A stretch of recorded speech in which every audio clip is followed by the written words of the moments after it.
This summer, the Fox team had an awesome trip to the farm lake in France, catching dozens of big carp up to an incredible 69-pound mirror. In this video, we're going to look in more detail at the tackle and tactics used by both myself and Shaun on that session.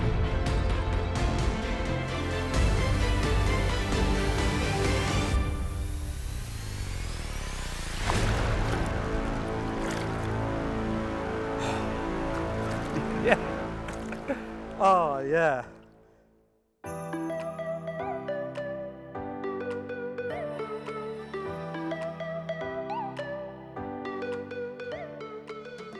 I fished in swim 12. This afforded me a huge amount of water as nobody was fishing down to my left in pegs 10 and 11. I also had a weedy little bay down to the left of the swim. This had a few lovely clean spots which produced fish for me during the week, but predominantly smaller ones that didn't get the same airtime as the beasts we went on to catch. I had two main areas that I baited to begin with, both fished over onion weed. I wanted to hedge my bets with the bait I was using and also the areas of the lake that I fished. One area was down to the left in front of peg 11 and the other was at 130 yards out in front of me. To the left I baited with corn and live system, and straight out in front of me with Pacific tuna boilies and pellets, with around 5 kilos deposited on each spot to get the party started. It took over 24 hours for the fish to get on any of my spots, but the first rod to go was the left over the corn and live system, and I managed a 40-pounder just as the storm hit. There he is, 40 pounds. Oh my God, we are in the eye of the storm right now. That storm that was coming in the distance when I was playing it, it is upon us. Yeah, 40 pounds, 11 ounces, proper buzzing to get off the mark, but yeah, this is utter madness. Quite scary actually, and I'm going to get it back and take cover. Buzzing though, this is exhilarating. The next day I had bites from both spots and my plan was starting to work. So at this point I sat down to explain how I was fishing in more detail. So the first thing that I did at the start of this session was to go out in the boat and look at areas that I wanted to investigate and try and find some decent spots to present my rigs on. Now, I was tending to target the shallower areas, but what I soon came to find was that most of those shallow areas actually are covered in a fair amount of onion weed. Some areas thicker than others, and so that has sort of led me to almost pick 3 rigs for this session to sort of suit the varying levels of that weed. So at the start of the session, on 3 out of my 4 rods, I started with a long boom and a hinge rig. So quite a high hinge rig pop up. That chod section is quite tall, and then probably 12 inches of Camatech soft. And so this was going onto those areas that I'd only just baited. They weren't polished, they weren't clean, and they had a fair amount of onion weed on it, and it was patchy. I couldn't tell whether I would be landing on a little bit that was just a couple of inches tall or whether it was a foot's worth. So yeah, decent length boom, and that just made sure that when the lead landed, that would all just settle down on top of the onion weed and my hook bait would be really, really well presented. Now, since then, I've had a couple of bites and the spots have cleared, but there's still a little bit of patchy weed. So what I've started to move over to when I'm getting those sort of firmer drops and I'm not bringing up quite as much onion weed when I wind the lead back in, is a shorter length of Camatech soft and a Ronnie section. So the reason that I've done that is because it's a lower line pop-up. I know that there's not as much weed about, so I think I can get away with something that's a little bit closer to the deck. I'd always prefer, if I can, to fish my hook bait as close to the deck as possible, but obviously with a pop-up you're ensuring that your hook point isn't going to be masked as much. And then finally, the rig that I put down on the rod that I fished down to the margins, and what in theory I'll end up fishing on all of my rods if I feel like the spots are cleaned off enough, is just a simple wafter rig. So that sits pretty much like that. And yeah, it's Camotex soft again. It's my favourite hook link. I really do like the Camotex, but it's just a very simple knotless knot. So they're the three setups, and just in terms of components, I've mentioned that I've got Camotex soft throughout all of those. With Camotex, you just know that it's going to not be sticking up at awkward angles, and it gives me loads and loads of confidence that my rig is going to be presented as best possible. I'm not a huge fan of really stiff hook links that sort of might poke up in awkward angles if they maybe are sort of lifted up off of an obstruction off of the bottom, and I just know with Camotex soft they're going to be sitting absolutely perfect. In terms of other components, you'll notice that quite a few of us are using the new hooks on this session. I've actually been using the new hooks in most of my fishing over the last couple of years, but trying to keep things quiet because we're not shouting about them. We're developing these products, and you know, these have been sampled numerous times in various guises, and we are finally at a stage where we're really happy with them, and we don't think that they could get any better. So on the chod section of the hinge rig, I've got the super wide gape with the outturned eye in a size 4. And these hooks just seem to absolutely bury when you hook a fish. They really do go in sort of almost further than what you'd normally imagine, and the hook holds really are impressive in them. With the fact that they are a super wide gape, just means that with that sort of curved section, you've still got a huge gape. There's loads of hook showing. And you know, that might seem like quite a big hook for that 13mm pop-up, but honestly I believe the bigger the better, and the more metal that you've got showing, the more chance you are of getting a really good hook hold, and that's what these hooks are all about, having as much metal showing and available to pricking the fish as possible. So then onto the Ronnie rig, and the hook that I'm using for that is the wide gape long shank, and as the name suggests, it's got a wide gape and a long shank, but it's got a beak point.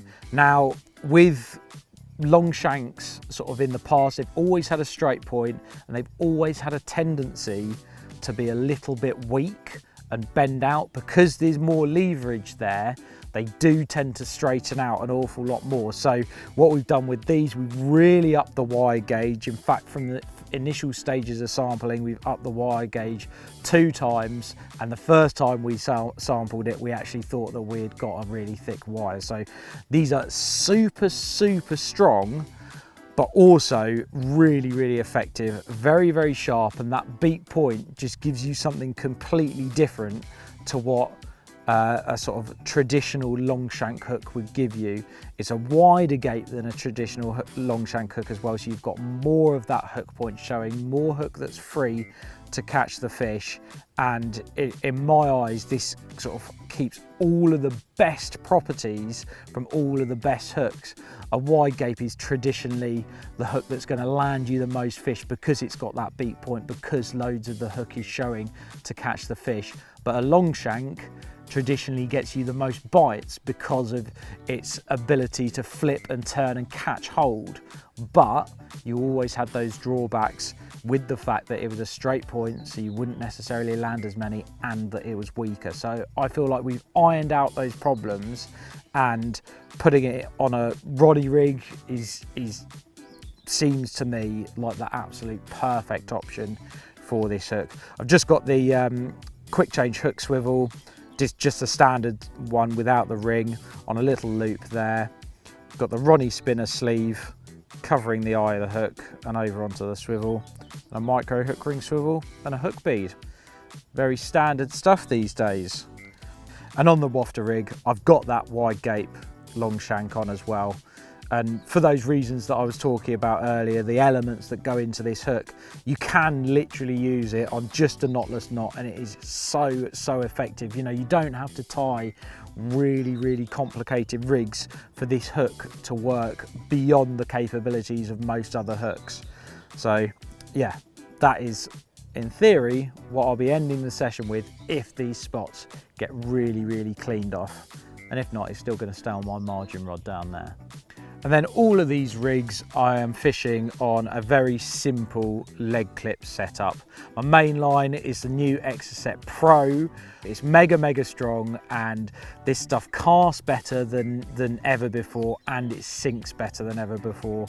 I didn't really think that we could improve upon the Exocet Transkhaki, but yeah, we have, and I absolutely love it. Naked line tail rubber, safety leg clip, and then I've just been dropping from the boat a 6-ounce lead. The rod down in the margins, I've been using a 4 because I've just been swinging that out, but yeah, when I'm dropping from the boat, it's a 6-ouncer. And yeah, with all of these rigs, it works absolutely perfectly for the type of lake bed that I'm choosing to fish it over. So I'm changing the length of the rig to suit the bottom of the lake rather than changing the lead setup. As I mentioned, I love using the Camatex Soft for almost any scenario. But what I want to know is if you have one favourite hook link that you use for most scenarios, or do you prefer to change your hook link depending on the lake bed you are fishing over? Let me know in the comments below. As the spots cleared, the fishing got better and better. The wide gape longshank Ronnie rigs produced a procession of fish for me, including a huge sloped head mirror of 49 pounds, a chestnut mirror of 51, and of course, the big girl.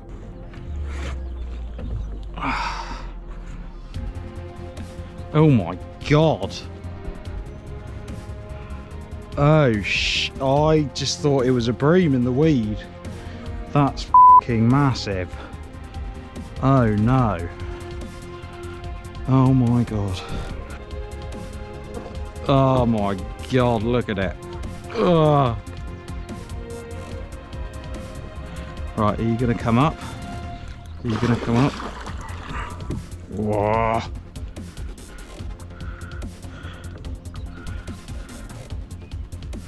This time or not? Come on. Come on. Come on. Oh, look at it. It's an absolute pig. Yes! Oh, yeah. That's a big one. That's proper big. Oh, I thought you were a bream.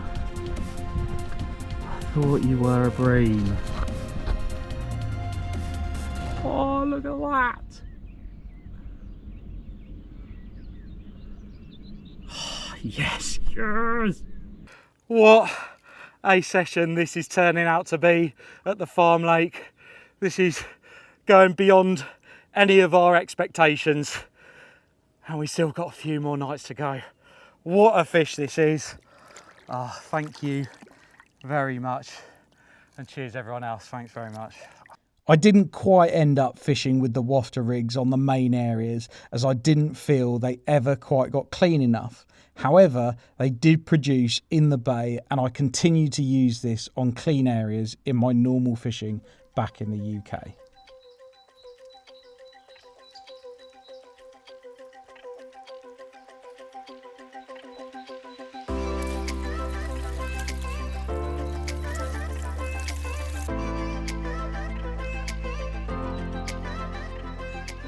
Now, if my session was great, Shaun's was out of this world. It really was an impressive display of angling, and he kicked it off in style with a 51-pound mirror. Well, there we go, first morning success. Really wasn't expecting it, but I'm taking it. 51 pound 10 ounces, a farm lake mirror, The width and the depth of the fish deceived me a little bit, as you're probably aware. I thought it was an upper 30, but what a way to get the wheels greased. And the worst thing, we've got a week of this. Happy days.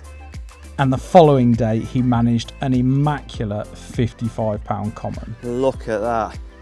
And this place is full of them. And the fit, lively, strong carp. So whenever you're fishing with your mates, like we are on a social event, never be afraid to ask for help. Just to help you put water, carry the fish. You know, these are prize specimens, let's look after them. Shaun has an incredible track record when it comes to consistently catching big fish from across Europe. And although his swim was similar to mine, he approached it quite differently, and the results spoke for themselves. We sat down with him after slipping back that awesome common to pick his brains a little more. So yeah, I just thought I'd take the opportunity to just explain how I have approached the swim. I went with a bait approach. I've got a bait boat with me. There's a rowing boat on site. Got echoes on both. So you can fish pretty accurately at range without too much effort. So I'm probably fishing at about 130, 140 yards. I'm not casting. I came here, put bait in deep water, probably not that deep, but probably 14, 15 foot on average. And I did go to bed that night thinking perhaps I'd overdone it, or should I be fishing deep water? And I suppose a bit of stubbornness kicked in. But yesterday afternoon I just thought I'd try one of the rods. So I moved my middle rod out of the three, and I found a slightly shallower spot, probably 20 yards behind that deep gully that I'm fishing. So I put a rod on it, and sure enough, just into dark, I had that 36-pound common. So I was tempted to move one of the other ones, but I didn't. I mean, them baits have been in since the start. I've not moved them. They've gone into deep water, over boilies, on boilies. I'm stubborn. I want to catch a big one. And thankfully, the rod that I put back out, and then the left and the right rod of those three that I left out that have been in for 2 days, both went, which ticks my confidence up no end. It's 15 foot, it's quite clear. There's a bit of onion weed on the bottom. It's getting clearer. I had a quick look with the echo earlier, and obviously with catching carp, bream and tench, and I'm sure there's other species down there as well. I'm sort of cleaning the area. But just going back, what I did when I didn't want to readjust one of my left or my right rods. The reason why I chose the middle rod is it was between the other two, so I could create like a triangle effect. So the rod that I readjusted and had that 36-pounder off on the shallower spot, sandier spot, was straight through the middle. So I'm not cutting fish off coming from the left, coming from the right, or straight across, and giving myself the best possible chance to intercept a fish without cutting other rods off. And thankfully it seemed to work. So I'm going to put a bit more bait in this afternoon. I'm going to stick for now. I'm going to keep 2 rods in the deep, keep the one just past it through the middle of them on the 11-foot spot. I've still got my single rod down to the right margin. So at the moment, I'm happy. I'm just thinking how much more bait to put in at the moment. So yeah, that's the 3 main rods, and then the right-hand rod on the single bank stick, that did the 51 mirror on the first morning. That's literally probably 70, 80 yards down the bank, 30 yards out. It comes up from a deep marginal gully, 13, 14 foot, and then there's a 10-foot sandier area with a bit of onion weed on. That's probably only the size of a couple of snooker tables, but I've put a bit of bait on it. It's done a couple of tench since that 51, so the wind's pushing into that bay now, so I've got a funny feeling if it does another bite, it might be an even bigger one. In terms of hook baits, in the deep water I'm fishing big boilies, wafters. The reason why I just prefer to fish something on the deck. If I'm fishing over loads of bait and they're grubbing round, there is a bit of weed down there, but it's done 2 bites, and I think the longer I fish it, the longer it gets fed on, the clearer it'll get. So yeah, I'm sticking with bottom baits on them 2 rods. The shallower spot through the middle of them and the rod down to the right hand side, I've got my usual stuck in my ways, hinge stiff. Thankfully the new Whitegate beaked outturned eye on my little hinge stiff rig has absolutely nailed him. Using quite a big hook, size 4, with a good size pop-up. The reason why I'm preferring to use pop-ups on those 2 rods, I just think I'm not fishing over quite as much bait, and I think as the fish are moving around the lake, they're more of an interception point, so it's more of a trap. Rather than laying the table and fishing them shallower spots on something more visual, a little bit less bait, nick a fish or two. So it's a slightly different approach to fishing deep water over bottom baits with loads of bait. Not long after I had slipped back my new PB, Shaun had a bite. Watching him out in the boat, it looked like he was attached to a submarine, towing him everywhere around the lake. I headed out in the boat to see him, and I was right. A huge mirror was safely netted. Ahoy! Fancy meeting you out here. Ahoy! Every time I look at it, it gets a little bit bigger. Yeah? Yeah, I don't know whether the water's magnifying it or not. Big boat battle. I'm pleased I got in the boat, mate. Yeah. Overcautious, but I thought that big bank of weed in the margin. You'd rather be out in the boat. You got a bit more. Oh yeah. Yeah, mate. Could be straight back at you, this, mate. It could. Oh my god. Oh yes. Oh mate. Mate, I think it is. That's a tank, That's- mate. That's a proper tank. Oh, I can see it's nailed bottom lip. Proper good hook hold that. Mate, that was one battle and a half, let me tell you. Yeah. It's massive! That's bigger than mine. It is. It's bigger than mine! I'm not sure. It's the same fish. Oh, mate. You've literally just got anything you can do, I can do better. Look at that. Oh, yes. Mate, this is absolute madness. Come on. Tank station, that way. Awesome. I'm going mid-50. Okay. How much weight have you got on that end, eh? I don't know what you're talking about. I've got about 4.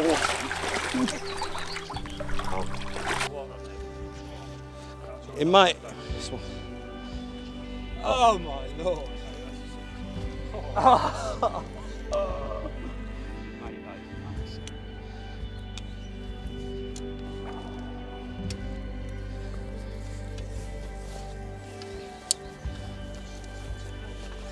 Right, grab that net, boys. Oh, aye. Oh, that's 60 pounds. He's full, isn't he? Up she goes, Dino. Shuffle that net that way.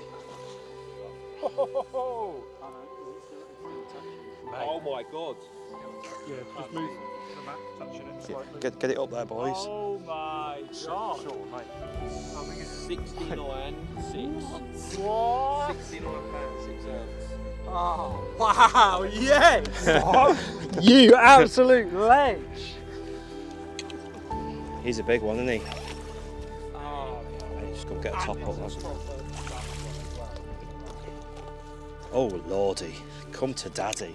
Come to daddy, lad. Come here. wow. Yes. Oh, mate. There we go, chaps. We're 3 days in. 69 pound 6 ounce Farm Lake mirror carp. It is full. Literally middle of the afternoon, high 20s.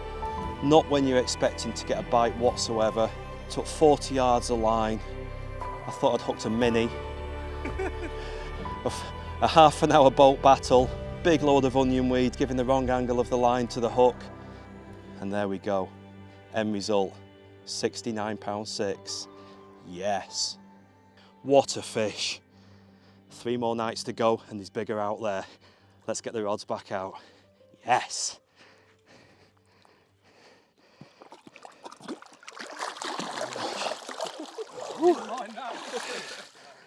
Yes, mate. Cracking. Oh, well done. Well done. Whew.